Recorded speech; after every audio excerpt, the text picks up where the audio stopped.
الله أكبر الله أكبر الله أكبر الله.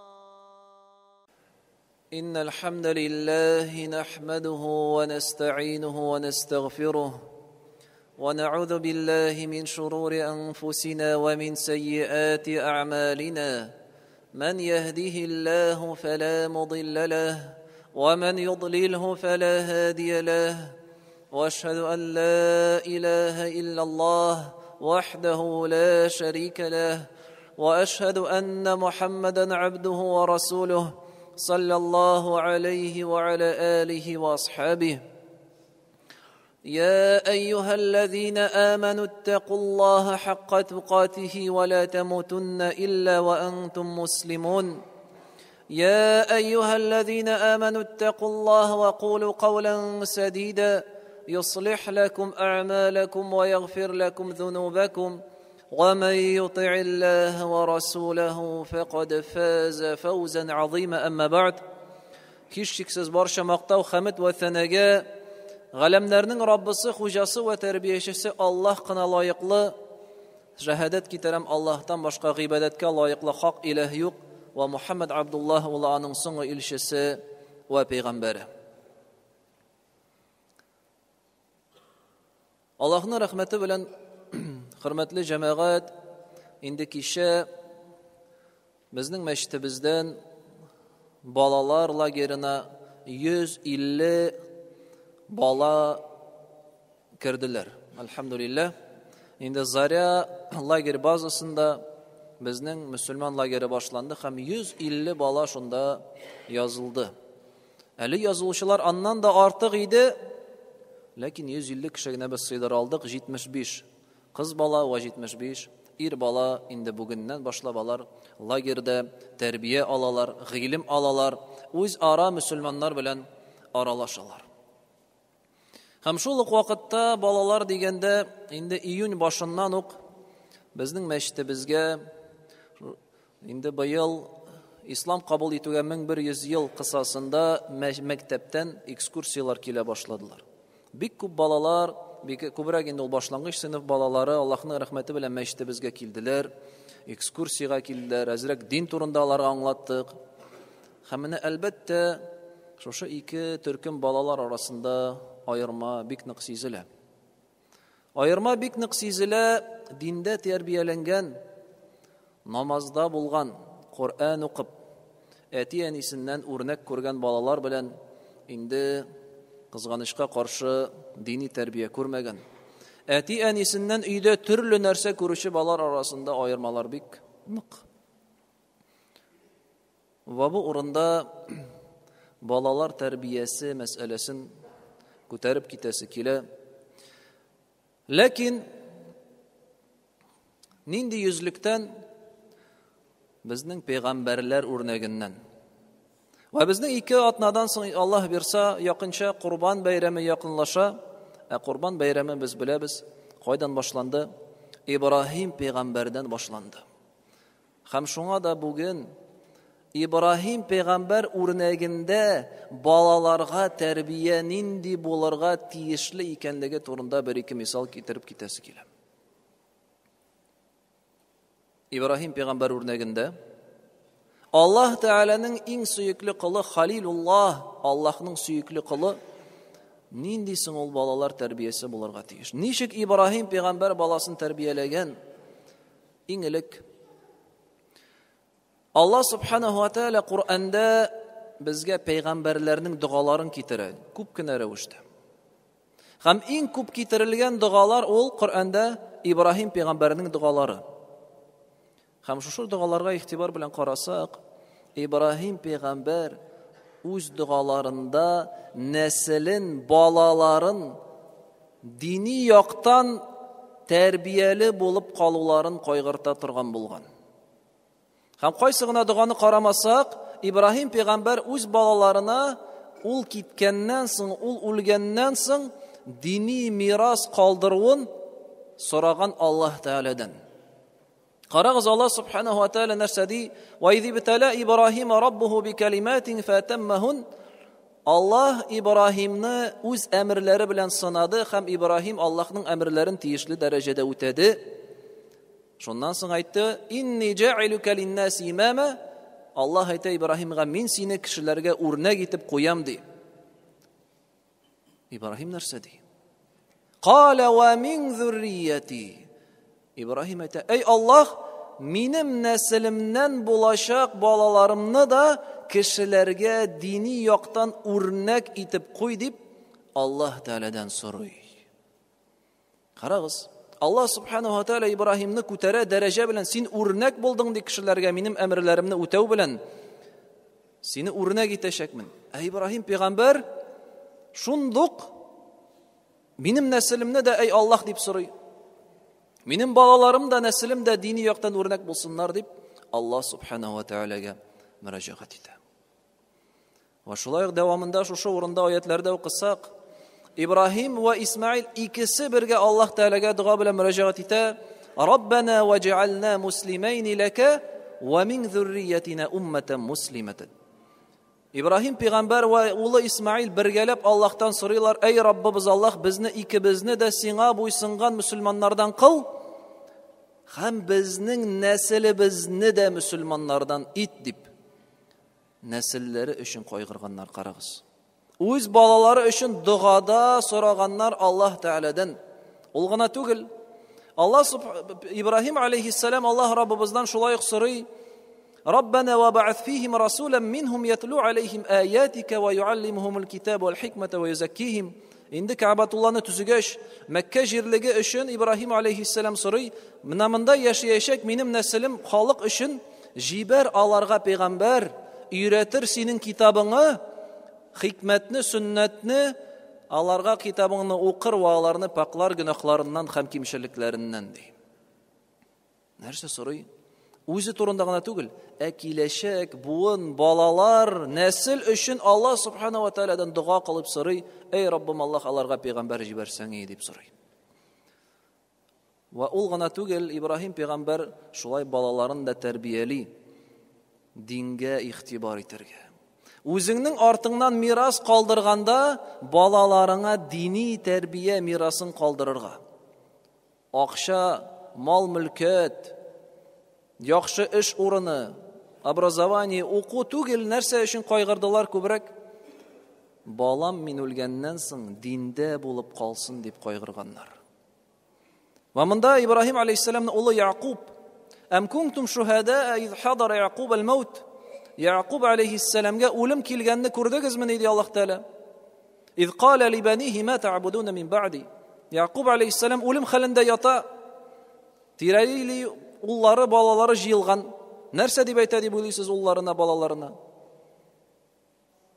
"Ма та'будуна мин бa'ди". Мин үлгәннән соң кемгә сез табынасыз дип сорый. "Қалу нa'буду илаһака ва илаһа абаик". Алар әйттеләр: "Без синең Раббыңа, илаһеңә һәм синең әтиянеңнең илаһеңә, Аллаһка гыйбадат кылачакбыз" дип әйтәләр. Кеше үлем хәлендә, ләкин нәрсә кайгырта ул? Балаларының, нәселенең ул үлгәннән соң диндә булуларын ва Аллаһка гына гыйбадат кылуларын. Ва шулай Ибрахим алейхиссалам дугасы китерелә: "Ваҗнубни ва бания ан нa'буда ал-аснам". Эй Раббым Аллаһ, мине һәм минем балаларымны путларга табынудан сакла дип дуга кыла торган булган.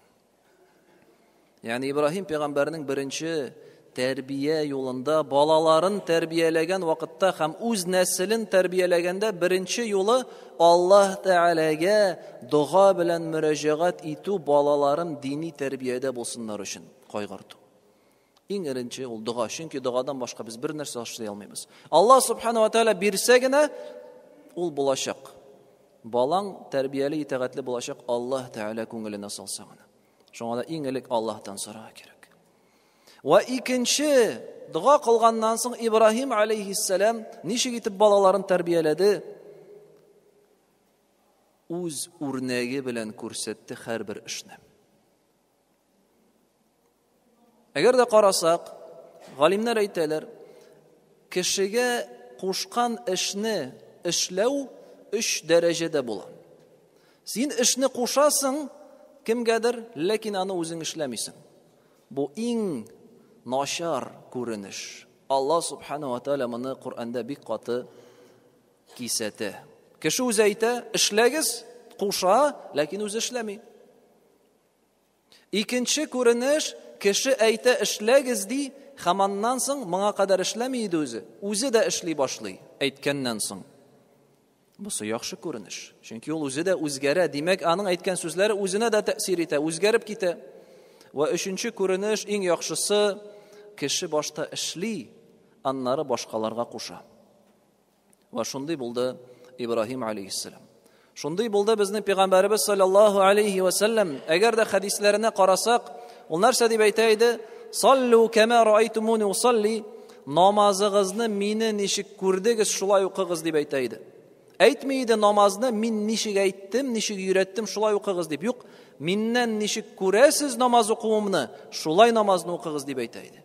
Ягъни үз үрнәге белән күрсәтә иде сахабаларга ничек намаз укылырга тиеш. Хаҗда булганда хузу анни манасикакум, хаҗ йолаларын, дин йолаларыгызны миннән карап алыгыз дип әйтә иде. Ягъни үз үрнәге белән күрсәтә иде сахабаларга, сахабалар аннан соң шуңа иярәләр, эшлиләр иде. Ва монда Ибраһим алейхиссалам шулай үз үрнәге белән күрсәтә торган иде. Һәм бүгенге көндә үрнәк мәсьәләсенә кайтсак, ул бик төшенке хәлдә җәмәгать. Әти-әни үз баласы өчен үрнәк түгел, авторитет түгел. Эштә җитәкче үз эшчеләре өчен авторитет, үрнәк түгел. Аны яратмыйлар, аны карамыйлар, тыңламыйлар. Ни өчен соң бу? Аның төп сәбәбе менә шушы. Кеше әйтә, ләкин үзе эшләми. Балаларын тәрбиягә, әдәпкә өйрәтә, ләкин үзе холыксызлана. Начар сүз әйтмә, бусы начар сүз, ләкин үзенең ике сүз сайын начар сүз сүгенү чыга. Баласына әйтә, телефонда утырма, үзе кулыннан төшерми телефонын. Китап укы, үзе баласы каршында бер кашан китап та укыганы юк. Кайдыр бирә дәресләргә, мәчеткә, мәдрәсәгә, Коръән өйрән, гыйлем ал, әмма ләкин үзе хамын хәтта гарәпчә алфавит та белми. Яисә хамын ике сүрә белән намаз укый. Ягъни куша эшне үзе эшләми. Һәм ул вакытта нәрсә килеп чыга? Бала әлбәттә моңа игътибар итми. Һәм нинди хәйлә кайберләре тапты, алар әйтәләр, улына, син миңа карама инде. Мин яшь чакта миңа өйрәтүче булмады. Шуңа күрә мин инде үзгәрмим, миңа карама, ләкин синең бит бар өйрәтүчең, мин бит сиңа әйтәм, өйрәтәм, шуңа күрә син эшлә инде дип әйтәләр. Ни файдасы бар барыбер? Бер нинди файдасы юк. Әгәр дә үз үрнәгеңдә син күрсәтмәсәң балаларыңа, Коръән укырга өйрәтәсең икән, димәк син аннан да алда өйрәнергә тиешсең. Балаларыңны телефоннан коткарырга тырышасың икән, син үзең башта котылырга тиешсең шушы телефоннан. Нәрсә генә әйтер алдыннан башта аны үзеңә эшләргә кирәк. Шуңа да галимнәр әйтәләр, шундый кагыйдә бар. Ал-қиядату бил-қудва, ягъни җитәкләү ул үрнәк белән генә булырга мөмкин. Син кемне генә җитәкләргә теләмә, гаиләңне, балаларыңны җитәклисеңме, син аларны үрнәк белән генә җитәкли аласың. Эштә кайдыр син җитәкче икән, һәм эшчеләреңнән нәрсә таләп итәсең, мәсәлән, вакытында килергә, вакытында китергә, яисә нинди кием формасын таләп итәсең, син аларга үзең башта шушы үрнәк белән күрсәтеп, шуннан соң гына син алардан таләп итә аласың һәм аларны эшләячәкләр. Әгәр дә үрнәктә булмаса, кеше иермәячәк. Ва монда Ибраһим пәйгамбәр аның мисалы китерелә. Ва из ярфа Ибраһимул каваида минал бейт ва Исмаил. Ибраһим алейхиссалам Кәгъбәтулланың нигезләрен салганда, нигезләрен сала иде, һәм аның белән кем нигез сала Кәгъбәтуллага? Улы Исмаил дип әйтә Аллаһ субханаһу ва тааля. Ягъни Исмаил алейхиссалам атасы белән төзи мәчет төзүендә катнаша һәм күрә әтисенең эшләгәнен. Әтисе әйтмәй аңа бар тигене китер, моны эшлә дип. Юк, ул бергә аның белән үрнәк итеп эшли, күрсәтә. Һәм Исмаил алейхиссалам әтисенең күрәк күңелендә Аллаһның йортына булган хөрмәт һәм ихтирамны. Ва монда шушы урында искә төшереп китерә кирәк бер вакыйга. Исмаил алейхиссалам инде үскәч, өйләнә, гаиләсе була. Һәм бер көнне өйдән чыгып киткәндә Ибраһим алейхиссалам килә аның йортына, инде Исмаил юк, ләкин хатыны өйдә. Ибраһим алейхиссалам сорый: "Ничек сезнең тормышыгыз? Ничек яшисез?" ди. Исмаилнең әнисе әйтә, хатыны әйтә: "Авыр ди, начар. Ашарга юк, тормыш авыр, сынаулар, кайгылар килеп тора. Зарлана бу тормышка." Исмаилнең хатыны. Шуннан соң Ибраһим алейхиссалам чыгып киткәндә әйтә: "Ирең кайткач әйт, килгән бер карт һәм сиңа йорт тупсасын алыштырырга кушты" дип әйтте диген. Ярар. Шулай дип Ибраһим алейхиссалам китә, Исмаил алейхиссалам кайта өенә. Һәм Исмаил алейхиссалам сизә нәрсәдер, кемнеңдер килгәнен, һәм хатыннан сорый: "Бер кеше килгән ин безгә?" Хатын әйтә: "Әйе, менә шундый бер карт кеше килгән. Сорады, ничек яшисез? Мин аңа бөтенсен әйтеп бирдем, ничек бар начарлыгын. Һәм ул сиңа әйтте, йортыңның тупсасын алыштыр" дип. Исмаил алейхиссалам әйтә: "Ул минем әтием иде, һәм миннән сине талак кылуны сорады. Талак кыларга кушты. Шуңа күрә җый әйберләреңә бар, әтиеңә кайт. Мин сине талак кылам" дип әйтте. Карагыз, Исмаил алейхиссалам сорамый, уйланмый, нигә талак кыларга кирәк микән? Нигә әтием шулай әйтте микән? Нинди хата кылды микән минем хатыным дип әйтми, бер нинди сорауда. Әтисе әйтте, хатыныңа талак кыл дип, ул талак кыла. Ни өчен? Чөнки ул әтисенең үрнәгендә күрде, ничек әтисе Аллаһның әмерләрен бер сораусыз үти иде. Нинди мисалда? Кайчан Аллаһ субхана ва тааля Ибраһимга үз улын курбанга китерергә кушты. Ибраһим алейхиссалам сораулар сорадымы? Юк. Нәрсә? Шундук эшләргә тотынды Аллаһның әмерен, һәм аның улы шушы әтисендә булган Аллаһның әмерләренә карата тугрылыкны, ныклыкны күргәч, аның күңелендә менә шушы итагать, буйсыну хисе туа. Әмма ләкин әтисе өйрәтә, моны эшлә, тиген эшлә, намаз укы, Коръән укы, гыйлем ал, үзе бер нәрсә эшләмәсә, Аллаһ Тәгаләнең әмерләренә үзе җиңел карый икән, ул вакытта улы әлбәттә әтисенең сүзләренә дә бер бик җиңел карыячак. Шулай итеп Ибраһим алейхиссалам үз балаларына нәрсә генә өйрәтмәсен, ул аны үз үрнәгендә күрсәт, әтелдә генә түгел. Ва соңгысы, өченчесе, ул да бик әһәмиятлесе.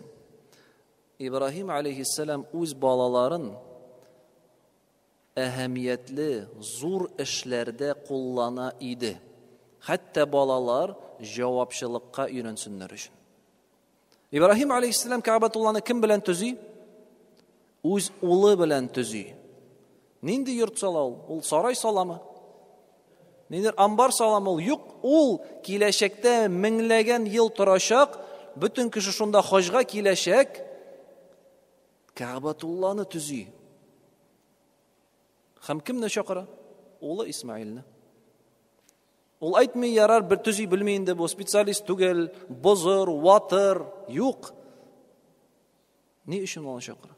Хәтта улы шушы зур әһәмиятле эшләрдә эшләсен, катнашсын әтисе белән бергә, һәм җавапчылыкка өйрәнсен, аңласын мәчетнең дәрәҗәсен.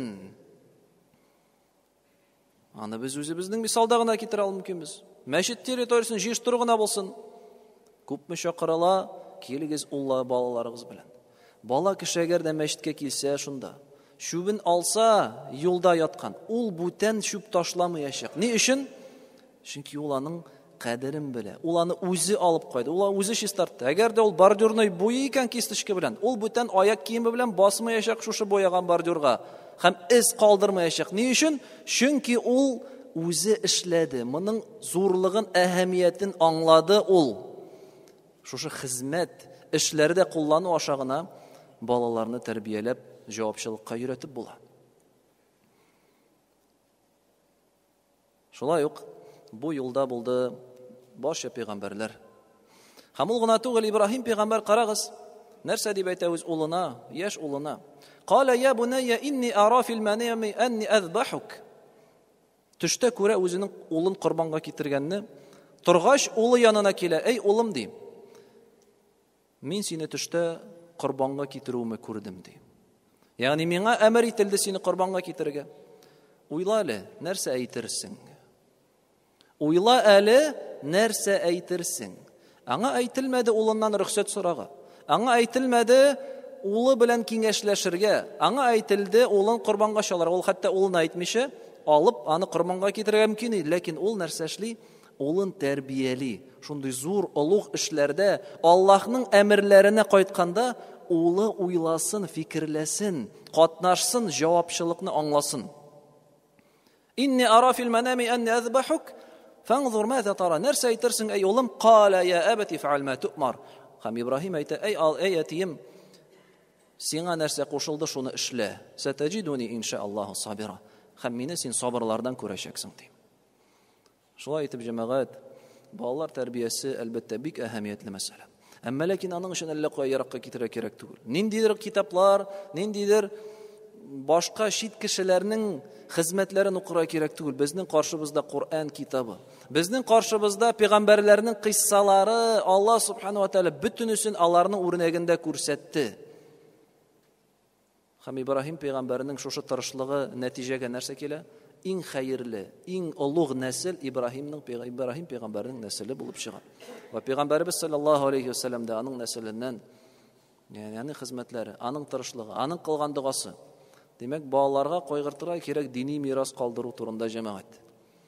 Бүгенге көндә кызганычка каршы балаларны күп кеше йөртә ниндидер спорт кружокларына булсын. Манда инглиз теле өйрәнәләр, манда башка тагын нәрсәдер, дөнья белән бәйле гыйлем өйрәнәләр. Кайда мәчет, нигә ул монда түгел, ул фәлән җирдә көрәштә, ул фәлән җирдә өйрәнә дип. Әмма ләкин асылда син үлгәннән соң нәрсә каласың аларга? Дини тәрбия бирелмәсә, нәрсә кала? Кем үсә аннан ул кешедән? Дини мирас калдыру турында кайгыртырга кирәк. Ва дини мирас калдырганда әлбәттә зур җавапчылык үзебездә. Үзебездә үрнәк күрсәтергә кирәк. Аларны каядыр дәрескә җибәрү белән генә бар улым Коръән ятла дип әйтү генә файда китерми, юк. Ул аны онытачак, әһәмият бирмәячәк, әгәр дә син өйдә аны ятламасаң, үзең укымасаң, бернинди тәэсире булмаячак. Ва өченчесе, балаларны, бигрәк тә ир балаларны, аларны үзең белән эшкә өйрәтергә. Хәтта ул белмидер, аңламыйдыр. Мәсәлән, эш буенча, синең бизнесында ниндидер мәсьәлә, проект, син улың белән утыр да сөйләш. Кара, ул менә шундый йорт салабыз. Менә шундый үзенчәлекләр бар. Менә син нинди фикерләрең? Ул әлбәттә аны аңламый, бәлки дөрес тә әйтмәс, сине кулланмассың, ләкин ул шуның белән җавапчылыкка өйрәнә. Балалар белән уен көлке, шаяру, юк-барай бер генә сөйләшү түгел, җитди, әһәмиятле мәсьәләләр турында сөйләшсәк, алар иншалла шәхес булып, ныклы кеше булып үсәчәкләр. أقول قولي هذا واستغفر الله العظيم الجليل لي ولكم ولسائر المسلمين فاستغفروه إنه هو الغفور الرحيم.